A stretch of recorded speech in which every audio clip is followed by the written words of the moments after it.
าคอยหน่อยหนาวต้องทุกข์ต้องรอจนมาต่อแผ่สีดินแดนนี้ให้ลืมล้ำทั้งเก่าให้เป็นสงครามทุกอย่างตามมาคอยบุกคอยฆ่าเป็นบุรพาฆ่าเป็นเสียจากไปที่ร้องบุรพาร่วมกันเป็นบุตาต้องอยู่กันว่าราธิวาเป็นไปคนกรุงบุรพาบริเวณของเราเตรียมราชกระบอกความสีเมืองน้องและด้านานและก็โบราณของเขาไทยจากไปใจเก่า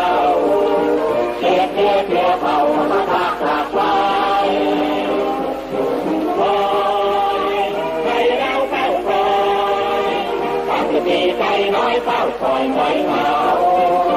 ต้องทุกข์ต้องรอจนมาต่อแปดปีที่แม่ได้มีได้ลืมล้างคำเขาแต่งเสร็จสงครา